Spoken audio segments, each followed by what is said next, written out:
하나님 말씀은 스가랴서 11장 15절부터 17절 말씀까지입니다. 제가 봉독합니다.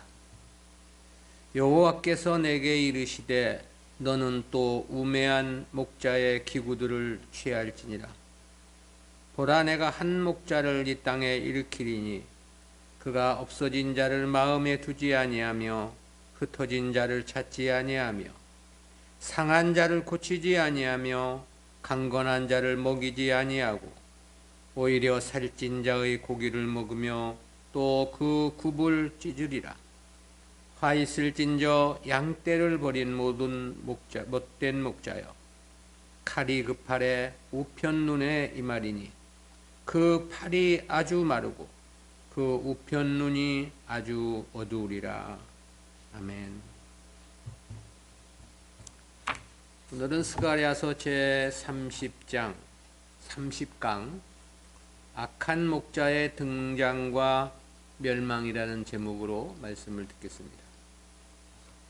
앞선 7절부터 14절까지는 메시아의 순환과 선민 이스라엘의 버려짐에 대한 예언이었습니다. 그에 이어진 11장의 마지막 단락인 본문은 우매한 목자의 등장과 그들에 대한 멸망을 선포한 예언입니다. 이에 대한 15절부터 17절까지는 부속사적 교훈까지 주제를 넷으로 구분해서 살펴보겠습니다. 첫 번째는 우매한 목자의 등장인데요. 본장의 대미인 본단락은 우매한 목자로 호칭되는 악한 목자에 대한 지적과 심판 예언입니다. 그 서론격인 15절에서 그렇게 말씀했죠. 여호와께서 내게 이르시되 너는 또 우매한 목자의 기구들을 취할지니라. 여기서 우매한 목자라고 할 때 이 우매한으로 번역된 히브리어 에월리는 어리석은, 바보 같은, 경건치 않은 이란 뜻을 나타내는 부사입니다. 이는 자기의 유익만을 취하고 양떼를 제대로 돌보지 않는 악한 목자를 가리켜 하신 말씀인데요. 이를 우매하다고 하는 것은 그와 같은 행태는 양들만 망하는 것이 아니기 때문에 그렇습니다. 오히려 자기의 책임이 더 크고 자기가 더 크게 망하는 일이기 때문에 우매한 것이죠. 이에 대해서 에스겔 선지자는 그렇게 하나님 말씀을 대언한 바 있습니다. 에스겔서 33장 6절입니다. 그러나 파수꾼이 칼이 임함을 보고도 나팔을 불지 아니하여 백성에게 경고치 아니하므로 그 중에 한 사람이 그 임하는 칼에 제함을 당하면 그는 자기 죄악 중에서 제한 바 되려니와 그 죄를 내가 파수꾼의 손에서 찾으리라. 여기서의 파수꾼은 하나님의 뜻을 대언하는 선지자를 상징한 비유입니다. 적들의 침략이 있음에도 파수꾼이 제대로 대응하지 못해 백성들이 죽게 되면 그 책임은 파수꾼에게 있는 거죠. 즉 하나님 말씀을 대언하는 선지자가 그 뜻을 바르게 전하지 않을 경우 그 책임을 선지자에게 묻겠다는 그런 뜻이죠. 때문에 그것은 심히 어리석고도 바보 같은 일입니다. 때문에 하나님은 우매한 목자의 기구들을 취할지니라 라고 말씀을 했습니다.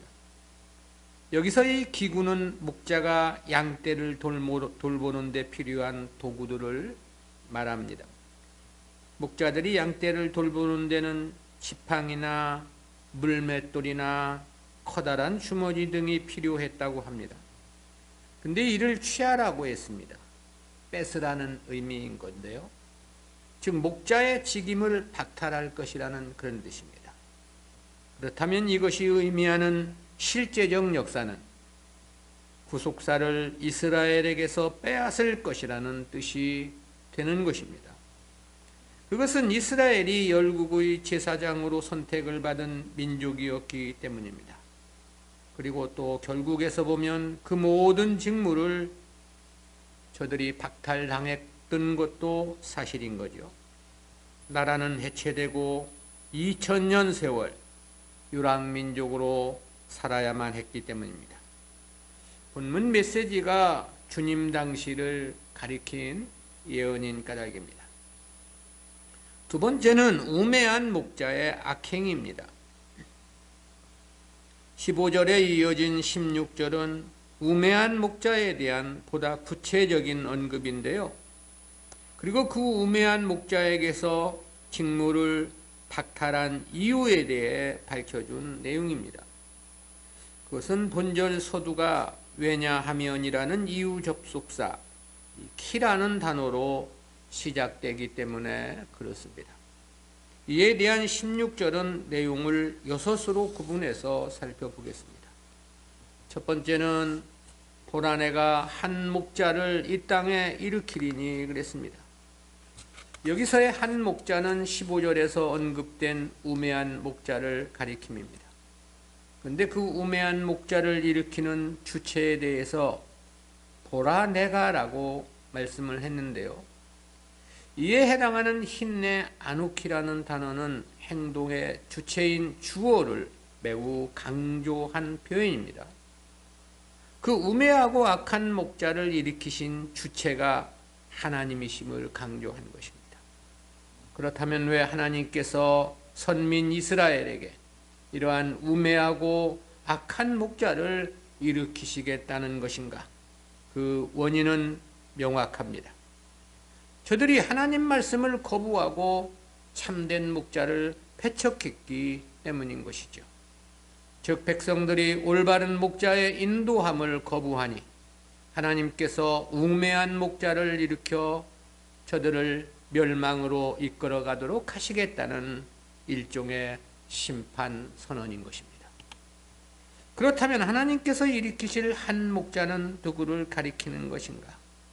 이 한 목자로 번역된 히브리어 로에는 정관사가 없고 또한 복수형도 아닙니다.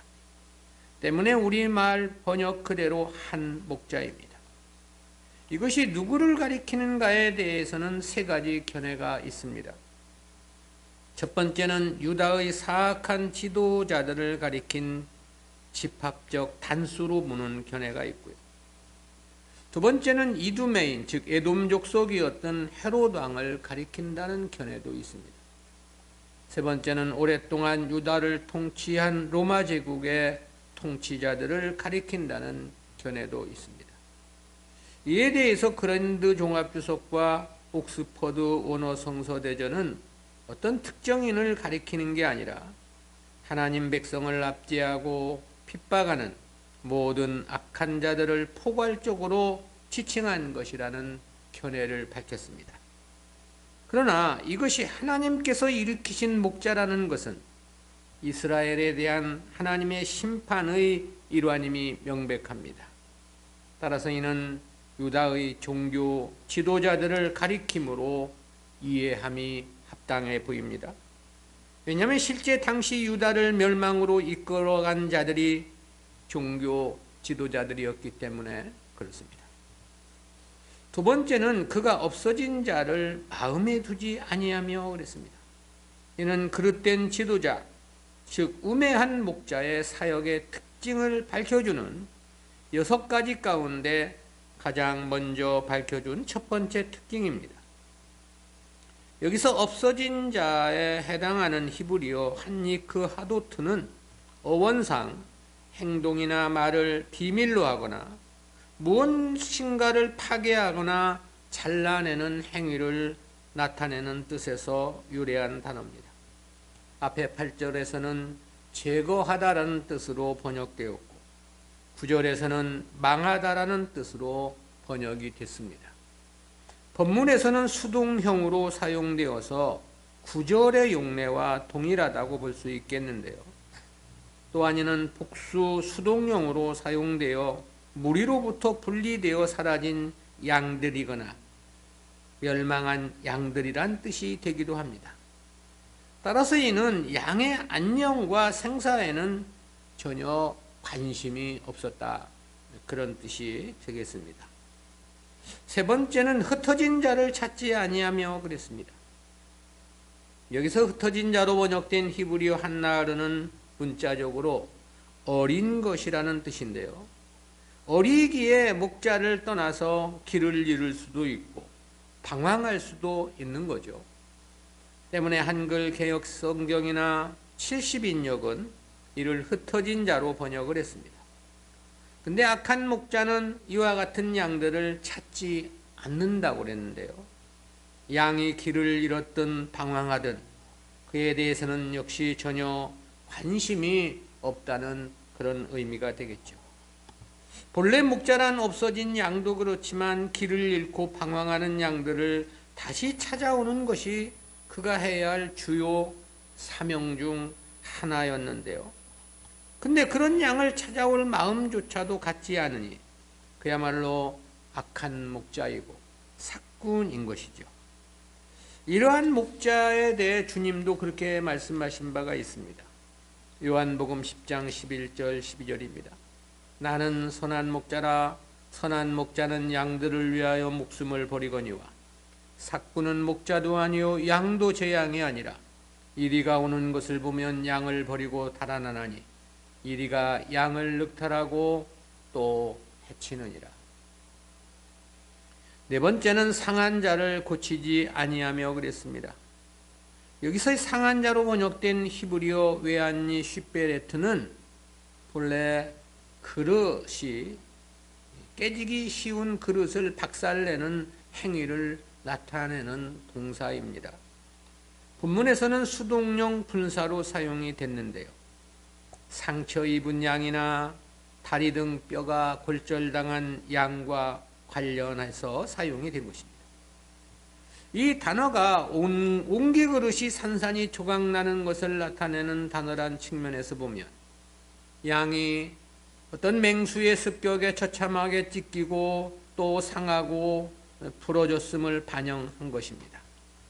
그렇다면 목자는 당연히 그 양을 치료해주고 돌보아 줘야만 하겠죠. 그런데 전혀 그리하지 않았다는 그런 뜻입니다.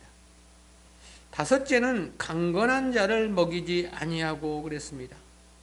여기서 이 강건한 자로 번역된 히브리어 한니차바는 어원상 한 장소에 견고하게 자리를 잡고 서 있는 모습을 나타내는 단어입니다. 이 역시 수동형 분사로 사용되어서 힘있게 설 수 있는 튼튼한 양을 가리킵니다. 앞서 언급한 상한 양과는 대조적이라고 말할 수 있겠죠. 그런데 그런 건강한 양도 먹이지를 않았다는 것입니다. 병들었거나 상한 양반 돌보지 않은 것이 아닙니다. 강건하고 힘이 있는 양들도 돌보지 않았다는 그런 뜻이죠. 한마디로 모든 양떼를 돌보지 않았다는 의미가 되겠습니다. 완전한 직무유기라고 말할 수 있겠죠. 여섯째는 오히려 살찐 자의 고기를 먹으며 그랬습니다. 이는 목자가 양은 돌보지 않고 자기의 유익만을 챙겼다는 그런 뜻이 되겠습니다. 본문에서 살찐 자로 번역된 히브리어 핫베리아는 살이 통통하게 올라있는 상태를 나타내는 단어입니다. 본문에서는 정관사와 함께 사용되어서 영양을 충분히 섭취해서 기름지고 살찌고 건강한 양을 가리킨 것입니다. 그런데 목자는 양은 돌보지는 않으면서 살찐 양을 잡아 먹었음을 지적한 거죠. 한마디로 자신의 사용만을 챙기고 자기 유익만을 쫓았다는 비유적 표현입니다. 에스겔 선지자는 이와 관련하여 그렇게 표명한 바 있습니다. 에스겔서 34장 3절입니다. 너희가 살찐 양을 잡아 그 기름을 먹으며 그 털을 입되 양의 무리는 먹이지 아니하는도다. 본문과 똑같은 악한 목자를 가리킨 표현이죠. 주님 당시 바리새인들과 서기관들이 그랬습니다. 때문에 주님은 그렇게 지적하신 바 있습니다. 누가복음 11장 46절입니다. 가라사대 화 있을진저 또 너희 율법사여 지기 어려운 짐을 사람에게 지우고 너희는 한 손가락도 이 짐에 되지 않는도다. 이러한 말씀에서 보면 당시 유대교 종교 지도자들에게 백성들은 자신들의 유익을 채워주는 하나의 도구에 불과했던 것입니다. 따라서 본문에서 지적된 이런 악한 목자는 주님 당시의 종교 지도자들을 가리킴이라고 말할 수 있겠습니다. 일곱째는 또 그 굽을 찢으리라 그랬는데요. 양의 굽을 찢는다는 것은 양들에게는 치명적인 해를 가하는 것이라고 말할 수 있겠죠. 그것은 엄청난 고통을 가져다 줄 뿐만 아니라 걸음조차 걸을 수 없도록 불구로 만들어 버리는 행위가 되기 때문입니다. 이는 양을 절망적 상황에 빠뜨림을 지적한 말씀인데요. 물론 입으로는 사랑을 말할 것입니다. 그러나 중요한 것은 그의 중심이고 그에 따른 결과라고 말할 수 있겠습니다. 아무리 사랑을 말하고 축복을 이야기해도 결과가 망하는 거면 그건 그야말로 불구를 만들어버린 것이나 마찬가지가 되는 거죠. 이와 같은 경우를 주님은 그렇게 말씀하셨습니다. 마태복음 23장 13절입니다. 화 있을진저 외식하는 서기관들과 바리새인들이요, 너희는 천국문을 사람들 앞에서 닫고 너희도 들어가지 않고 들어가려 하는 자도 들어가지 못하게 하는도다. 그야말로 성도들을 완전히 망하게 하는 것이라고 말할 수 있겠죠. 천국에 들어가지 못하게 할 뿐만 아니라 오히려 지옥 자식을 만드는 형국이기 때문에 그렇습니다. 세 번째는 우매한 목자에 대한 심판입니다. 본달랑 마지막 절인 본문은 악한 목자에 대한 심판 선언인데요. 이에 대한 17절은 내용을 셋으로 구분해서 살펴봅니다. 첫 번째는 17절 상반절에서 화 있을진저 양떼를 버린 못된 목자여 그랬습니다. 여기서 못된으로 번역된 히브리어 하엘일은 1차적으로 무가치한이라는 뜻을 나타냅니다. 아무짝에도 쓸모없거나 헛된 상태를 나타내는 단어입니다. 즉 목자로서 전혀 가치 없는 존재라는 뜻이 되겠습니다. 그러기에 하나님은 이러한 목자들에 대해 화 있을 것이라고 선언을 하신 것이죠. 이에 해당하는 히브리어 호의는 어원상 어떤 상황이나 대상에 대해 극도로 큰 슬픔을 느끼는 상태를 나타내기도 합니다. 그러나 본문처럼 그 대상에 대한 치명적인 저주의 의미로서도 사용되기도 합니다. 따라서 이는 악한 목자들은 반드시 그에 상응한 하나님의 심판을 받게 될 것이라는 선언이기도 한 것이죠. 두 번째는 17절 중반절에서 칼이 그 팔에 우편 눈에 이 말이니 그랬습니다. 여기서의 이 칼은 하나님의 혹독한 심판을 상징한 표현입니다. 근데 그 심판이 팔과 우편 눈에 임할 것이라고 했습니다. 팔은 여기서 두 가지 의미를 생각해 볼 수 있겠는데요. 하나는 목자의 힘과 능력을 나타냄이고요. 다른 하나는 양떼를 돌보도록 주어진 사명을 가리킴이라고 말할 수 있겠습니다. 근데 그가 양떼를 제대로 돌보지 않았으니 그가 지닌 힘과 능력 그리고 그에게 주어졌던 목자의 직임도 다 빼앗고 박탈할 것이라는 그런 뜻이 되는 거죠. 그리고 오른쪽 눈은 바르게 판단하고 관찰하는 통찰력을 상징한 표현으로 사용이 된 것입니다. 따라서 이는 힘과 능력에 더해서 그의 지적 능력, 판단력까지 빼앗겠다는 표현으로 볼 수 있겠습니다. 세 번째는 17절 하반절에서 그 팔이 아주 마르고 그 우편 눈이 아주 어두우리라 그랬습니다. 심판의 결과에 대한 상태를 밝혀준 말씀입니다. 팔은 아주 말랐다고 그랬죠. 여기서 아주 마르고로 번역된 히브리어 야보시 티바시는 그 의미를 매우 강조하는 단어입니다. 이는 마르다 시들다라는 뜻을 지닌 동사 야베시의 부정사 절대형과 미완료 시제 동사가 연이어 사용이 되었습니다. 매우 바싹 마른 상태로서 활동과 행동 불가능을 나타내주고 있는 것입니다. 거기에다가 우편눈은 어두우리라 그랬습니다. 이 어두우리라고 번역된 히브리어 카오티케는 흐려지다, 어둡다라는 뜻인데요. 여기서도 부정사 절대형과 미완료 시제 동사가 사용되어서 최상급의 의미를 나타내주고 있습니다. 히브리어에서 부정사 절대형이 동일한 어근의 단어와 연이어 사용되면 이는 최상급의 의미를 나타내기 때문에 그렇습니다. 그러니까 이 역시 완전히 눈이 어두워졌다는 뜻이 되겠죠. 악한 목자의 팔은 완전히 말라 사용 불가능하고 눈은 완전히 소경이 되었다는 뜻이 되겠습니다. 그렇다면 저는 자신의 의지와 상관없이 결코 1.1핵도 하나님의 뜻을 바르게 깨달을 수 없고 한 걸음도 올바른 삶을 살 수 없게 되는 거지요. 눈은 어두워서 볼 수 없고 손은 말라 손가락 하나도 움직일 수 없는 상태이기 때문에 그렇습니다. 그야말로 엄정한 심판이라 말할 수 있겠습니다.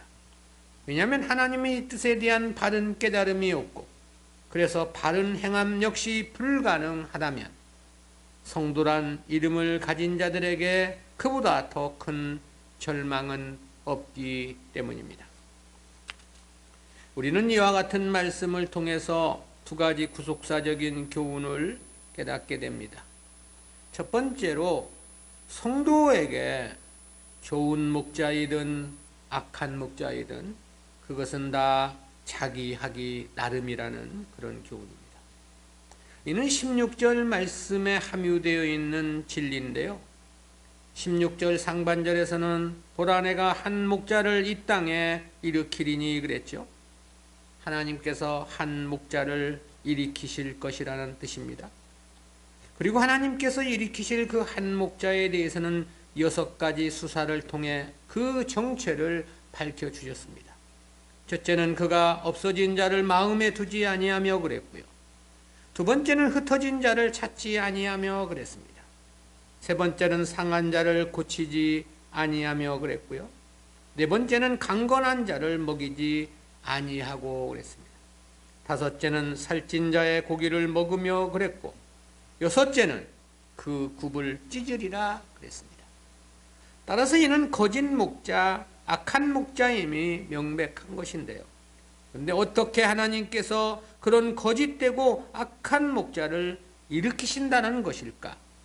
그것은 본장 1절부터 14절에서 지적된 백성들의 죄악이 그 원인이라고 말할 수 있겠습니다. 백성들의 죄악과 관련해서 8절 하반절에서는 이는 내 마음에 그들을 싫어하였고 그들의 마음에도 나를 미워하였음이라 그랬습니다. 하나님께서 선민 이스라엘을 싫어하셨음을 말씀한 건데요. 그 이유는 그들의 마음에도 나를 미워하였음이라고 말씀을 한 겁니다. 그러기에 9절 상반절에서는 내가 가로되 내가 너희를 먹이지 아니하고 그랬습니다. 9절 하반절에서는 죽는 자는 죽는 대로 망할 자는 망할 대로 그 나머지는 피차 살을 먹는 대로 두리라고 말씀했습니다. 그리고 10절 상반절에서는 이는 은총이라 하는 막대기를 취하여 잘랐으니 이는 모든 백성과 세운 언약을 폐하려 하였음이라 그랬습니다. 그리고 본문 16절에서 보라 내가 한 목자를 이 땅에 일으키리라고 말씀을 하셨던 겁니다. 따라서 이는 저들을 버리시기로 작정하셨기 때문에 도리어 악한 목자를 일으키어 멸망으로 저들을 이끌어가게 하실 것이라는 그런 의미가 되는 거죠. 그러므로 성도가 선한 목자를 만나든 악한 목자를 만나든 그것은 다 자기 하기 나름이라는 중요한 교훈이 전제되어 있는 것입니다. 그것은 꼭 종교 지도자들만 그런 것은 아닙니다. 정치 지도자들도 역시 마찬가지입니다. 이 망하는 시대를 보면 언제나 그 나라에 하나님께서 세워주신 왕은 악한 왕이었습니다. 북이스라엘에 세워진 왕들을 보면 그 실상이 확연하죠. 그것은 남유다가 바벨론에 의해 멸망할 당시의 왕들을 보더라도 그렇습니다. 선왕 요시야가 죽은 이후 세워진 여호아스, 여호야김, 여호야킨, 시드기야까지 모두가 하나같이 하나님 앞에는 심판을 자초한 악한 왕들이었습니다. 그리고 이러한 악한 왕들을 세우신 것은 결국 유다 백성들을 버리시는 하나의 과정이었던 것입니다. 백성들이 그만큼 완악하여 하나님을 배신했기 때문이었던 것이죠. 그리고 이와 같은 원리는 오늘날도 마찬가지입니다. 좋은 목자를 만나는 것은 그가 그래도 하나님 뜻대로 바르게 살려고 하는 의지가 있었기에 하나님의 인도하심이 있었던 까닭입니다. 그러나 반대로 우매한 목자를 만나는 것은 무엇보다 먼저 성도 자신이 바른 신앙생활에는 관심이 없었다는 반증인 것입니다. 그저 자기 욕심이나 챙기고 세상 욕심에만 사로잡혀 있기에 올바른 지도자를 만날 수가 없는 것입니다. 따라서 성도는 악한 목자를 잘못 만나서 내가 망했다고 핑계할 수 없는 겁니다. 그에 대한 책임은 전적으로 자기에게 있기 때문입니다. 믿음의 바른 소원을 가져야만 하는 이유입니다. 어떻게 하든 올바른 신앙을 원하는 우리 마음의 간절함이 있어야 합니다. 힘들고 어려워도 바른 깨달음으로 하나님을 바르게 섬기기를 사모하는 마음이 있어야 합니다. 왜냐하면 그래야만 하나님께서 그런 자에게 은혜를 주셔서 올바른 신앙생활을 할 수 있도록 도움을 주실 것이기 때문인 거죠. 그래서 주님께서도 그렇게 말씀을 하셨던 것입니다. 마태복음 6장 33절입니다. 너희는 먼저 그의 나라와 그의 의를 구하라. 그리하면 이 모든 것을 너희에게 더하시리라. 두 번째는 성도는 선한 목자와 거짓 목자에 대한 분별력이 있어야 한다는 교훈입니다. 그것은 거짓 목자라해서 내가 거짓 목자라고 광고하고 나타나는 것은 아니기 때문입니다. 본문에서는 거짓 목자의 특징을 6가지로 지목하여 명확히 밝혀주셨죠. 물론 실제로도 여기서 말씀하신 모양 그대로 표면에 나타났다면 거짓 목자에 대한 구별은 너무나도 확연했겠죠. 그러나 실상 교회 현장에서 성도들 앞에 나타나는 거짓 목자는 본문에서 밝혀주신 내용과는 정반대라는 사실을 잊어서는 안 됩니다. 도리어 심히 거룩한 모습으로 나타나는 것입니다. 매우 의롭고 사랑스러운 모양으로 나타나는 거죠. 때문에 바울은 그렇게 이야기한 바 있습니다. 고린도후서 11장 13절입니다.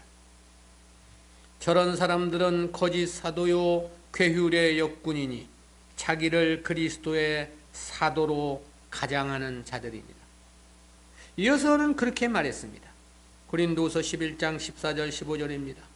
이것이 이상한 일이 아니라 사단도 자기를 광명의 천사로 가장하나니 그러므로 사단의 일꾼들도 자기를 의의 일꾼으로 가장하는 것이 또한 큰 일이 아니라 저희의 결국은 그 행위대로 되리라. 사탄의 일꾼들도 그리스도의 사도로 가장을 하고 의의 일꾼으로 가장한다는 거죠. 그러니 분별력이 없으면 알아볼 수가 없는 것입니다. 예레미야 23장에서는 거짓 선지자들의 특징을 공개하며 그들에 대한 심판을 선포한 바 있죠.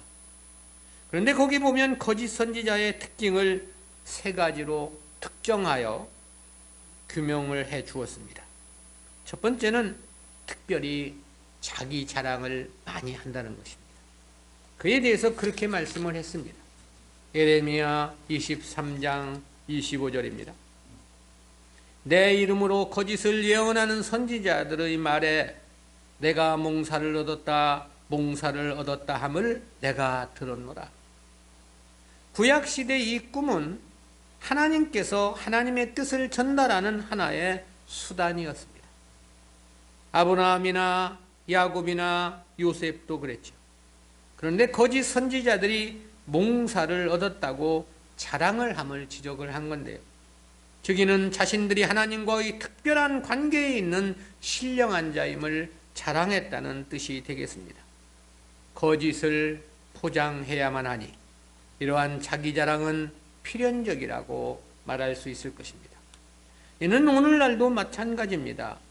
일단 하나님 말씀이 아닌 자기 자랑을 일삼는 것은 100% 거짓 선지자요, 거짓 목자라고 보아도 되겠습니다.